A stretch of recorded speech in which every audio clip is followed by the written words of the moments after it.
Why'd you miss a test? I gave you a huge break back in April and just told you, just don't miss the test. You remember that, right? Young lady, you are leaving me with no options. And I have a feeling that if you don't follow this, that I'm going to end up sending you for the maximum time. I'm going to end up finding you in contempt. Today's the date and time that was originally set for sentencing. I have received and reviewed the recommendation from probation with Ms. Johnson. She has not, we do acknowledge she has not completed the alcohol screening and assessment through Von Schwartz, and she did miss a test on July 1st.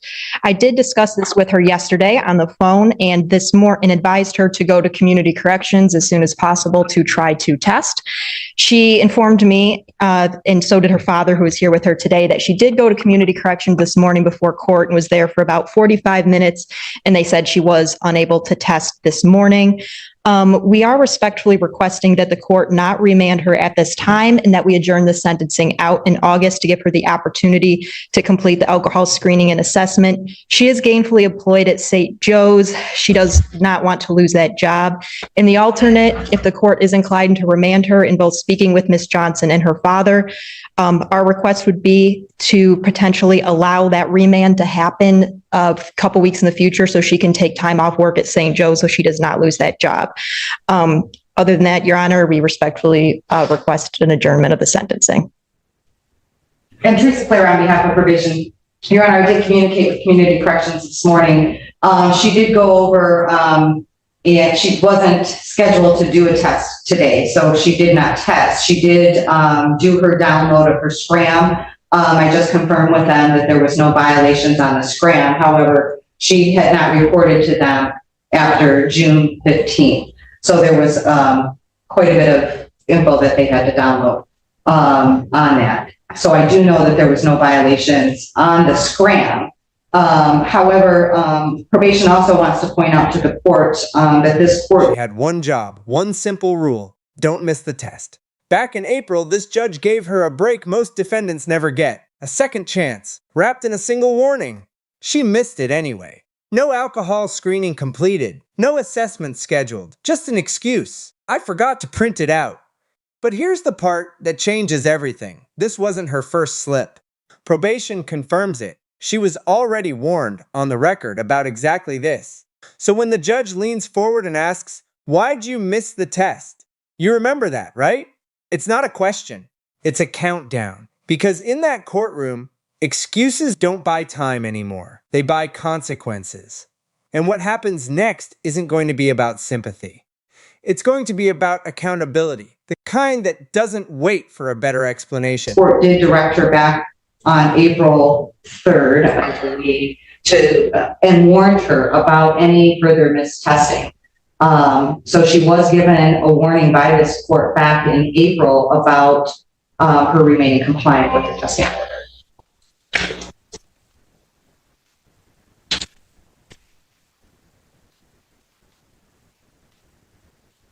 Why? Why what? Why'd you miss a test? I gave you a huge break back in April and just told you, just don't miss the test. You remember that, right? Yeah. And then when you pled, why didn't you do your alcohol screening and assessment?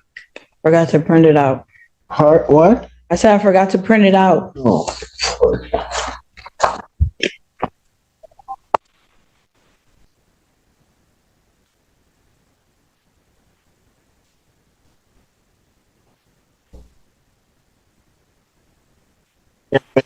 They do so much. I didn't send you the last time.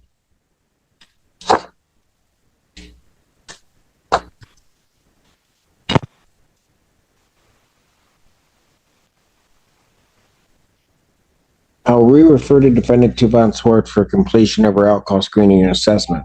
Young lady, understand something. If you don't do it, and I don't have that alcohol screening and assessment, the only thing that I can really sentence you to is the maximum time. And I don't want to... Paper? What? The paper? What With all paper? the lists on it? What is Von Schwartz? That's for your alcohol screening and assessment. Is there somebody I'm supposed to go to? What does that name stand for? That's somebody that you need to call to set up an appointment so that they can interview you and do an assessment. Okay. And Your Honor, my office, I know that the clerk's office sends things out. My office also sent an email to her on June 5th, which gave her the packet and the information for the alcohol assessment in addition to the information to complete the victim's impact.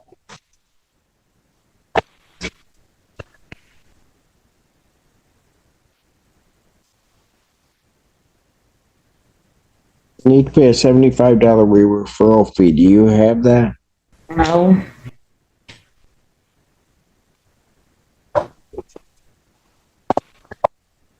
Adjourner sentenced at August 28, 2024, 9 a.m. Young lady, you are leaving me with no options. And I have a feeling that if you don't follow this, that I'm going to end up sending you for the maximum time. I don't want to do that. I'm going to end up finding you in contempt and sending you. So in this, I'm going to, for the bond violation, I'm going to remand her for 3 days. Washtenaw County Jail for bond violation. Defendant remanded.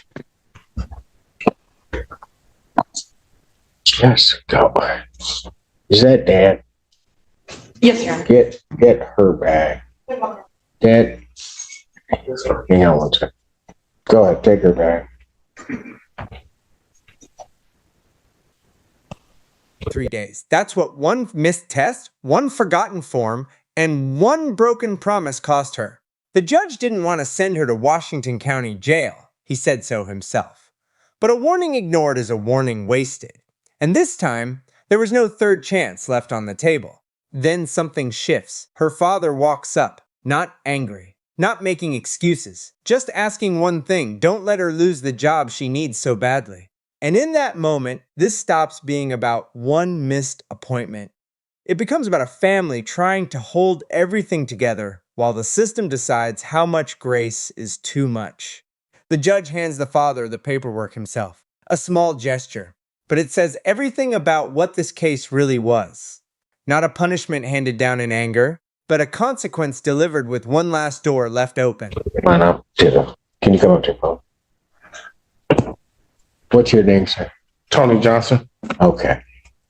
Can you help try to get her through Yes, I will definitely make sure that she does it. She lives with her mom, so I don't kind of know the things that kind of goes on. So I'm just coming to support, and I just was hoping that you didn't take her to jail because I know. she need this job so bad. I know. And I trust me, I did not want to. Miss Clara, can you give to Dad the Von Swartz information and the victim's impact information so that he has it, so that I get where he is, so that he knows what she has to do. Yes, Your Honor. I do know, I heard him in the hallway, really getting after her for not doing it. So I think that he will. Well, I don't doubt If that. you stop by my office, or I'll ask them to give you the paper printed out. Is that in this It's building? right down the hallway. Okay. And so I'll tell them you're coming right down. And, Okay. I have the $75 for any fee or whatever that she might have needed to pay. I do have the money, so. And good afternoon, Lord Deputy Assistant Public Defender, with on behalf of Mr. Merrick, who's sitting to my right. All right. Your name, sir? David Merrick. Thank you. Ms. Shaggy, your motion. Thank you, Your Honor. We are asking for a reduction in Mr. Merrick's bonds. I won't go into all the detail I did in my motion. I'll just mention a few things recently. Obviously, I know the court's well aware he's been in jail for quite some time. And the biggest thing that I wanted to highlight today are the changes that have taken place during his incarceration. I think one of the biggest ones is his meeting with PMH, his medication. He's now stable on his long-acting medication, injectable. I've been in touch with his sponsor and his parents, all of whom are very supportive. His sponsor told me that he has a great network of people. His sponsor's name is Patrick, and Patrick told me that both Patrick and Mr. Merriquin have a network of people, a sober network of people. There are meetings that I know Patrick attends at the Alano Club weekly. There are also Zoom option meetings that they've been talking about. I know Mr. Merriquin has interest in going to the Alano Club for the meetings with Patrick, weekly meetings. And the other thing that I just want to highlight, because I just spoke with his parents again, well, his mom again today, and his mom told me that she notices the difference in the way that Mr. Merriquin is speaking in terms of, ironically, his mom said that when he gets out, he needs to come up with a schedule. He needs to come up with, this is what I'm going to do today, and this is my business I need to take care of.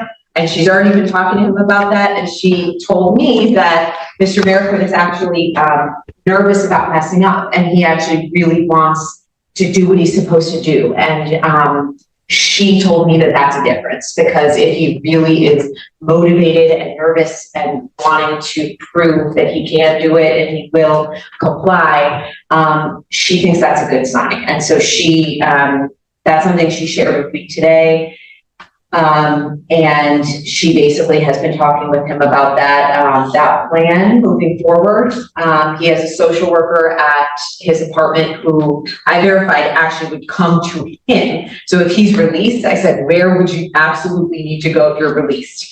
And it's his apartment. His social worker could come visit, or social worker, caseworker, whatever. Yes. Yeah, would come to his apartment to sort out his housing issue, try to, get that payment, get that sorted out. And then, that would be step one. And then the meetings, would be step two. But it does seem like he is in a much better place now than he was previously.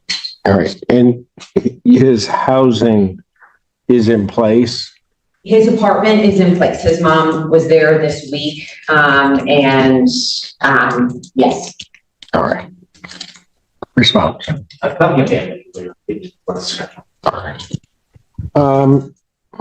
Smirkin, it's like you've been here forever. I get to take a seat, Your Honor. I notice a difference in you. 6 words a judge doesn't say lightly, especially not to someone who once stood in that same courtroom in what the judge called bad shape.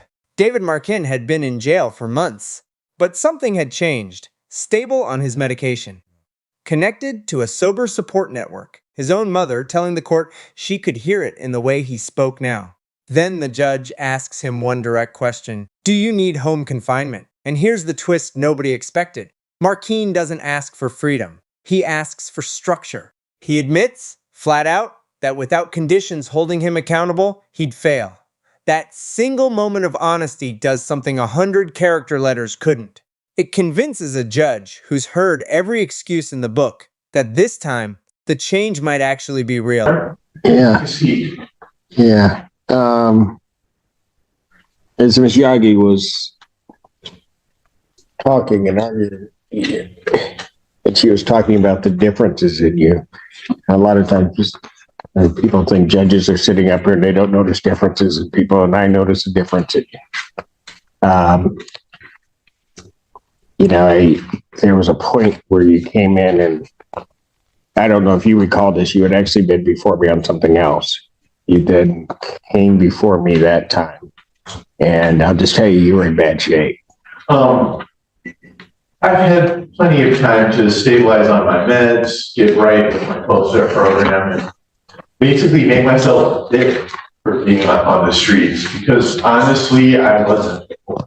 Yeah. I was right where I was supposed to be good. Yeah. And right now it's like, I feel like if I'm released, whatever the conditions are, I'll be able to meet them because I'm competent and I'm sober and, I'm working a program. All right. How many AANA meetings do you go to? I prefer to go every day, but if I'm on home confinement, I could see shaving that number down just a little bit, because it's kind of hard to get a hold of Mr. Casey. every day, you know? Right. I just kind of leave to go to my meeting or wherever I want to go, whenever I can get home. So it's like, 2-3 times a week would probably be just as good as 7. Well, maybe. Let me ask you this. Do you think you need home confinement? Honestly, like, No, David, be honest with me. I mean, here's what I want. I would like to release you, but I want you to be a success. That's the most important thing to me. So do you want to know the truth of the question you just asked? Yes. If you release me without home confinement, you may as well leave me. Gotcha. You know what? No, I know. And I do plan on, if there were home confinement granted, to comply with it. To not tell Mr. Casey I'm going somewhere and then go somewhere else like I did before. yeah. Okay. You know I what? discovered that was not the way to go. You know what, David? You just gave me the answer to whether or not I should release you. Because I'm going to tell you, if I had asked you that question before, you would have lied to me. You would not have been able to bring yourself to tell me that you needed that. It was hard. It was hard to admit to Yeah. you and to myself. Yep. All right. Here's what I'm going to do. I'm going to, and I'm going to do it this way, Michelle. I think it's probably going to be the best way to do this. I'm going to release a defendant on a PR.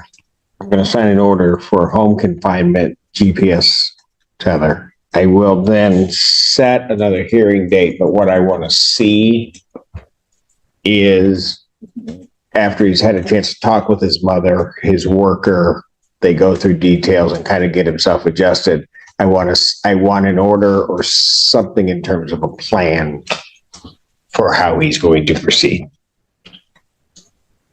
Okay. I think we're set for an exam on Tuesday. That's correct. Before who, me? Yeah. Judge Freshour. Yeah, you're right. Thank you, sir.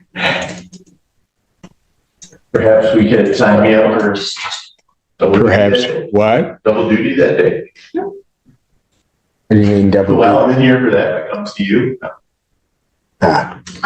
Tell you what. Well, no, I get what you're saying there, David.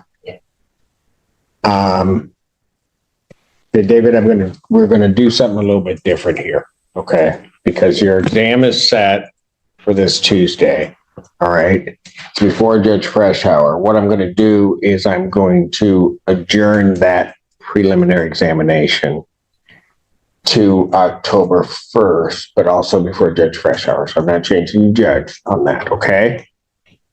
In the interim, that's going to allow Ms. Yagi to get the information that I just requested to me, allow you to settle in, figure out how you're going to do things, and allow Ms. Yagi to get an order to me prior to that point in time. Okay? That sound good? Here's the decision that came down to one honest answer. The judge could have kept him locked up. Instead, he set a personal recognizance bond, GPS home confinement, and a plan built around accountability, not punishment. No unsupervised freedom. No leaving for meetings without permission first. Every condition was designed around one goal, making sure this second chance actually sticks. What makes this case different from the one before it? Honesty.